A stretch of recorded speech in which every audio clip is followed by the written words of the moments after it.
This AgVision program is made possible through the generous support of Syngenta Seeds NK brand. The results you need, the freedom to choose. And by Farms.com. Ag news, market prices, ag careers, and farm real estate. You'll find it all at Farms.com. According to Webster's dictionary, a habit is an unconscious pattern of behavior that is acquired through repetition. The reason organizations such as the Canadian Agricultural Safety Association continue to impress upon producers to make safety a habit is because when an accident happens, there's no time to think. The misfortune of Roy Vust in the summer of 2001 highlights the fact that once an accident begins, there's no time to think.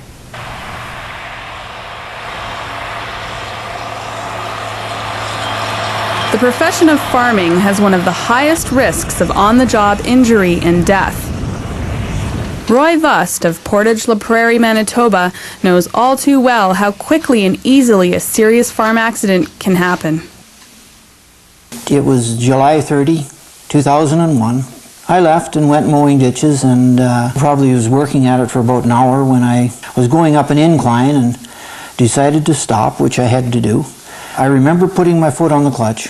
It must have slipped off because the tractor reared over backwards and sort of pinned me between the mower, which I was pulling behind, and the tractor. Then a fire started.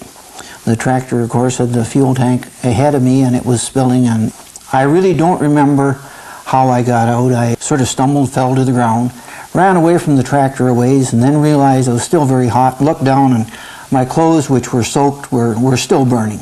So I dropped and rolled around in the grass and the ground, and eventually that fire did go out. How many of these do you want? Okay. Well, a neighbor came to the door and told me that he'd been in an accident, and you know, you think accidents happen to other people, you're not really prepared when they happen to you. So it was kind of a shock.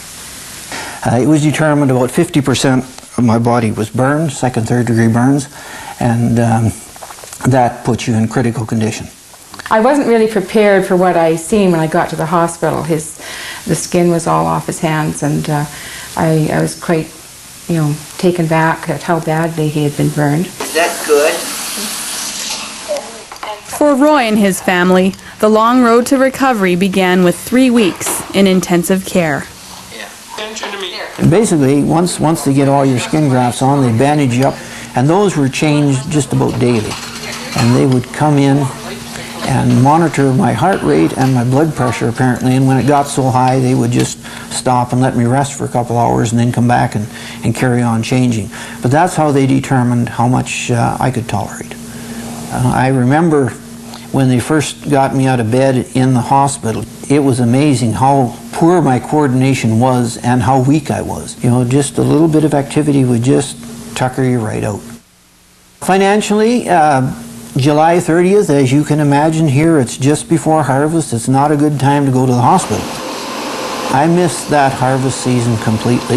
By next spring, I was well enough that I was out and about and back at the farm. Still probably not at full strength because it does zap an awful lot of strength out of you. I think you got her. I'm basically able to do most of the things I could, and very fortunate that way that I'm still physically able to do those things. We did cut back a little bit on the size of our farm, just decided that there are other priorities and we want to enjoy life together a little bit more. You have to admit after you get that close to death that you are just mortal and you do not take the chances you used to. So, you know, let's learn from this experience and not go through it again. And not me or anyone else.